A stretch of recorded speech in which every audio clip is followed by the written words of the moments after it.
Hello my dear student, जितने भी छात्र एवं छात्राएं क्लास 10वीं में स्टडी कर रहे हैं, जो भी विद्यार्थी 2024 में फाइनल बोर्ड परीक्षा देने वाले हैं, तो यहाँ पर 23 नवंबर से यानी कल से मैट्रिक का सेंटर परीक्षा यहाँ पर जो है एग्जाम होने जा रही है। उसी का यहाँ पर हिंदी का सब्जेक्टिव का प्रश्न जो लेकर आ चुके हैं, इसमें ऑब्जेक्टिव का और सब्जेक्टिव का सभी प्रश्न इसी वाले वीडियो से आप लोगों को मिल जाएगा। तो आप लोग इस वीडियो को पूरा देखिएगा, अंत तक देखिएगा। लेकिन यहाँ पर हम आप लोग को सब्जेक्टिव क्वेश्चन बताएंगे मेन रूप से कि इसका पूरा प्रश्न उत्तर के साथ एक एक क्वेश्चन बताएंगे। जितना भी क्वेश्चन पूछा गया है सेंटर परीक्षा में, सारा क्वेश्चन यहाँ पर ओरिजिनल प्रश्न पत्र लेकर आ चुके। तो आप लोग इस वीडियो को पूरा देखिएगा और अंत तक देखिएगा। यहाँ पर आपको बता दें कि 200% गारंटी ओरिजिनल प्रश्न पत्र रहेगा बाबू। यहाँ पर कोई फेक वगैरह एडिटिंग वगैरह नहीं रहेगा, गारंटी के साथ नहीं मिलेगा। सीधा चैनल को आके अनसब्सक्राइब कर देना। लेकिन हमारा वीडियो बनाने का एक ही मकसद है कि आप लोग जो जितना हो सके आप लोग ये सब प्रश्न को याद कर लीजिए। अगर नहीं याद है तो याद कर लीजिए, उसके बाद ही आप लोग अपने स्कूलों में आप लोग एग्जाम दीजिएगा। अगर एग्जाम में फेल हो जाते हैं तो आपका फाइनल बोर्ड परीक्षा नहीं दे पाएंगे, आपका एडमिट कार्ड जो है नहीं जारी होगा। ठीक है, आपको चीटिंग नहीं करना है मेरे प्यारे बच्चों। ठीक है, जो भी क्वेश्चन बताया जा रहा है उसको आप लोग जो नहीं आता उसको आप कॉपी पर नोट कर लीजिए। और ज़्यादातर आप लोग याद क्या करिए कि आप लोग याद करने की कोशिश करिए, क्योंकि आपको फाइनल बोर्ड परीक्षा में कोई वहाँ पर आपको बताने वाला नहीं आएगा। कोई आपको वहाँ पर फेक वगैरह यानी कि वहाँ पर कोई भी आपका जो है ना क्वेश्चन पेपर वायरल नहीं होने वाला है। ठीक है, तो इसीलिए हम आप सभी को बता रहे कि आप लोग पढ़ाई कीजिए, मन लगाकर। समय बहुत ही कम है क्योंकि अब नवंबर पार होने वाली है, अब दिसंबर की शुरुआत होने वाला है। ठीक है, तो आप लोग जमकर तैयारी कीजिए। तो यहाँ पर चलिए सेंटर परीक्षा का जो यहाँ पर प्रश्न पत्र है वो जारी हो चुका है, तो हमारे पास भी आ चुका है। ठीक है, तो यहाँ पर देख सकते हैं कोड वगैरह 101 है, तो यहाँ पर सब्जेक्टिव क्वेश्चन पेपर लेकर आ चुके हैं। ठीक है, ये देख सकते हैं ऑब्जेक्टिव क्वेश्चन आप लोग मिला लीजिएगा। नहीं विश्वास है तो पहला क्वेश्चन ही आप लोग मिलाइएगा परीक्षा में जाते के साथ। ठीक है, तो उसके बाद ही आप लोग नीचे सब्जेक्टिव क्वेश्चन देखने की शुरुआत कीजिएगा। ठीक है, इसको ये भी बताएंगे क्वेश्चन पेपर कहाँ से डाउनलोड करना है, कैसे डाउनलोड करना है। ठीक है, यहाँ पर आपको 100 गो ऑब्जेक्टिव प्रश्न पूछा जाएगा। आइए हम लोग खा में यानी कि सब्जेक्टिव क्वेश्चन क्या कहा जा रहा है, सब्जेक्टिव क्वेश्चन का आंसर जो यहाँ पर दिया गया देख सकते हैं। खंड जो है बा में, ठीक है, खंड बा में क्या होता है सब्जेक्टिव क्वेश्चन, आप सभी को पता ही होगा। तो पहला जो है गद्यांश का दिया गया। ठीक है, यहाँ पर गद्यांश जो है पूरा यहाँ पर नहीं हम बताए हैं। यहाँ पर गद्यांश का सीधा पहला को क्वेश्चन देखिए क्या कर रहा है, गद्यांश का जो है पहला का जो आंसर है वो क्या है, कह रहा है व्यक्ति की प्रगति की आधारशिला क्या है। यानी व्यक्ति का जो प्रगति जो है आगे चलने की उसको आधारशिला क्या है, तो ये आत्मनिर्भरता के प्रगति आधारशिला है। ठीक है, आधार यानी कि आत्मनिर्भर, अपने पर जो है निर्भर करता है तभी हम आगे चलने के, यानी कि आधारशिला है एक तरह का। ठीक है, चलिए अगला क्वेश्चन देखिएगा। अगला क्वेश्चन क्या कह रहा है, उन्नति की दौड़ में सबसे आगे कौन रहता है। उन्नति की दौड़ में तो जो व्यक्ति समाज में अपने सारे कार्य स्वयं करता है और जरूरतों पड़ने पर दूसरों को सहायता करता है, उन्हें क्या होती है, उन्नति दौड़ में सबसे आगे रहता है। ठीक है, याद रखिएगा, ये आपका दूसरा का आंसर हो गया, यानी कि का गद्यांश का। अगला देखिएगा तीसरा यहाँ पर क्या कर रहा है, मैं कौन व्यक्ति पिछड़ जाता है। कौन जो है ना व्यक्ति पिछड़ जाता है, तो अपने कार्य के लिए दूसरे पर निर्भर रहना, वह व्यक्ति जो है क्या पिछड़ जाता है। जैसे कि अपने कार्य के लिए दूसरों पर आश्रित रहना कि वो देगा तब हम करेंगे, वो करेगा तब हम करेंगे, तो वैसे क्या होगा, पिछड़ जाता है। ठीक है, अगला देखिएगा, अगला क्या कह रहा है, समाज एवं मानसिक रूप से में यानी कि मानसिक रूप से स्वस्थ कौन होता है। तो स्वावलंबी व्यक्ति और सामाजिक और मानसिक रूप से स्वस्थ एवं यानी कि शक्तिशाली होता है। ठीक है, अगला क्वेश्चन देखिएगा।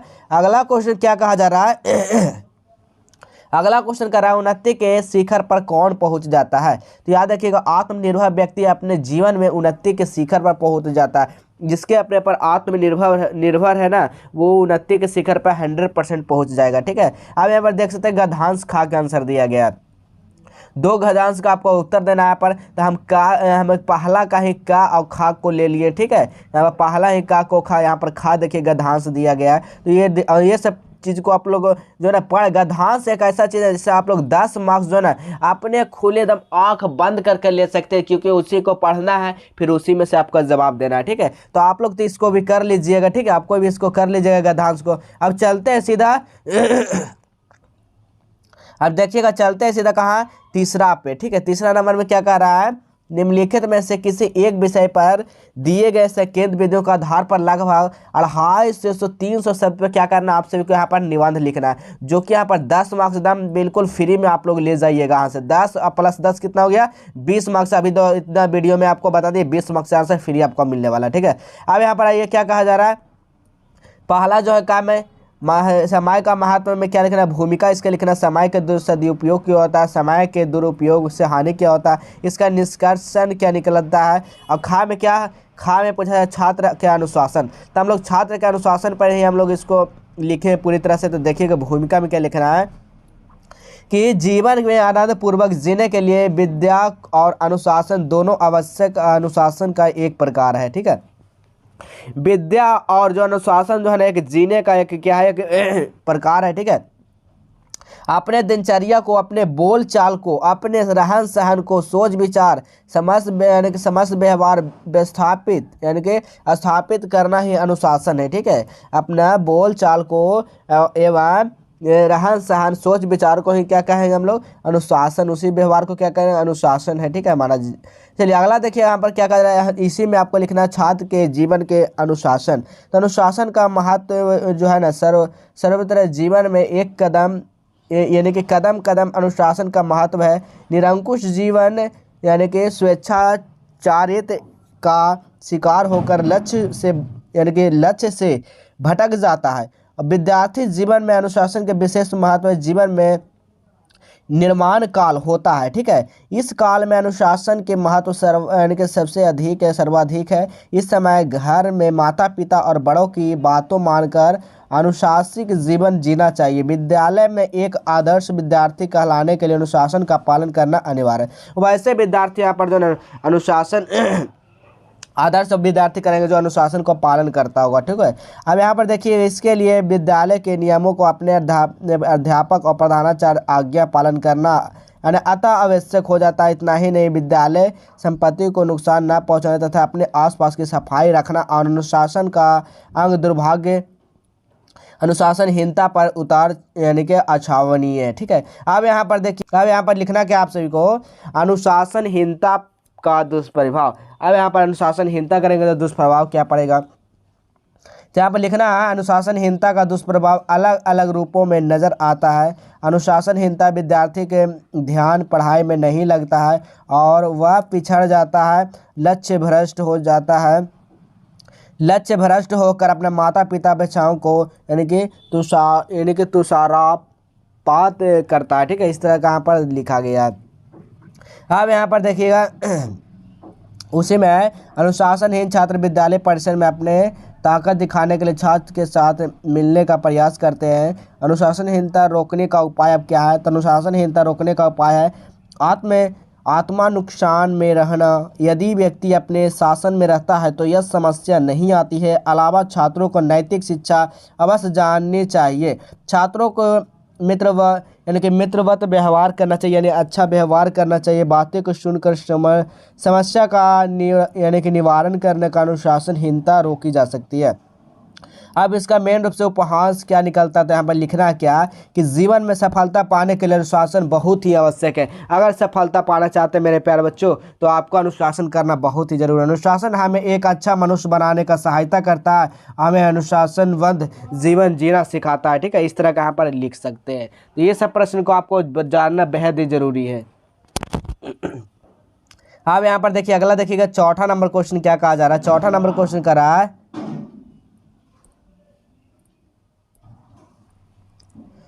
अब यहाँ पर देखिएगा चौथा नंबर में जो क्वेश्चन आपसे पूछा जा रहा है क्या कह रहा है समझिएगा। अपने प्रधानाध्यापक के पास एक आवेदन पत्र लिखे जिसमें विद्यालय पुस्तकालय हेतु भीमराव अम्बेडकर की यानी तिथि की पुस्तक मंगवाने का यानी निवेदन किया गया है। तो आप लोग इसी तरह लिख सकते हैं कि प्रधानाचार्य, पहले आपको क्या लिखना है यहाँ पर कि प्रधानाचार्य, आपको जो भी आपका प्रधानाचार्य है वो आपका विद्यालय का नाम है वो कहाँ पढ़ता है वो ये आपको लिख देना है। उसके बाद आपको दिनांक भी यहाँ पर लिख सकते हैं। फिर विषय में लिखना है पुस्तक मंगवाने हैं तो प्रार्थना पत्र यहाँ पर लिख देना क्या, भीमराव अम्बेडकर, भीमराव अम्बेडकर, इस तरह से यहाँ पर लगा दीजिएगा जो भी क्वेश्चन में कहा जा रहा है, ठीक है। उसके बाद आप लोग लिख सकते हैं महोदय करके लिख सकते हैं क्या, महोदय मैं अपने विद्यालय में कक्षा जैसे जो आपको 10वीं है तो यहाँ पर 10th लिख दीजिएगा। 10वीं का छात्र हूँ। हमारे विद्यालय में प्रत्येक कक्षा का एक कलांकाश पुस्तकालय का होता है, जो हमें सभी पुस्तकालय जाते हैं कि लेकिन पुस्तकालय में पुस्तकों की कमी है, विशेष रूप से हिंदी की। हमारे पुस्तकालय में हिंदी प्रसिद्ध लेखकों को पुस्तक की कमी है। हम हिंदी साहित्य के प्रसिद्ध लेखकों को जीवन पढ़ना चाहते हैं। कुछ कक्षाओं को लेखक को अपने विषय तौर पर पढ़ाया जाना चाहिए, परंतु किन्हीं को बढ़ावा देने के लिए प्रसिद्ध लेखकों को पुस्तक मंगवाना जरूरी है। जैसे भीमराव अम्बेडकर यहाँ पर दर्शा सकते हैं। ठीक है, इसी तरह आप लोग लिख दीजिएगा, यहाँ पर कंप्लीट हो जाएगा। अब देखिए 5वां नंबर क्वेश्चन में क्या कहा जा रहा है। निम्नलिखित में से किन्हीं 5 प्रश्नों का जवाब देना, जो कि 20 से 30 शब्द में आपको जवाब देना है, जो कि हमेशा 2 मार्क्स का होगा। यहाँ से भी आपका 10 मार्क्स कंप्लीट होगा। ठीक है, तो ये भी आप लोग एकदम बेहतरीन तरीके से लिखिए, कोई दिक्कत नहीं होगा। अब देखिए पहला क्वेश्चन है, 20 के दांत शीर्षक पाठ में सेन साहब परिवार में बच्चों को पालन पोषण किए जा रहे लिंग के आधार पर भेदभाव को लिखना है। ठीक है, तो लिखना है क्या, सेन साहब के घर में 5 लड़कियां और 1 लड़का। क्या कहा जा रहा है, सेन साहब के घर में कितना है, 5 लड़कियां हैं और 1 लड़का। कहने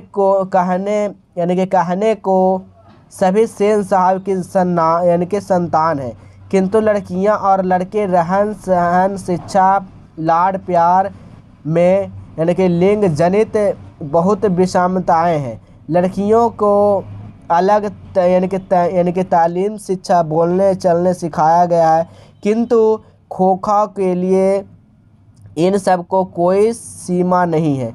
लड़कियों को जोर से हंसती नहीं, किसी चीज़ को तोड़ती फोड़ती नहीं, शाम के वक्त जो है छोड़कर खेलती नहीं, जबकि खोखा इनका अपवाद है। यानी इनका अपवाद मतलब इनसे सब कुछ उल्टा करता हो, जब चाहे जब खेलता, जब चाहे जब हंसेगा खोखा। ठीक है, अब यहाँ पर क्या कर रहा है, सेन साहब को कहना है कि इंजीनियर बनेगा, खोखा क्या इंजीनियर बनेगा, इसलिए इसे रोक टोक करना जरूरी है।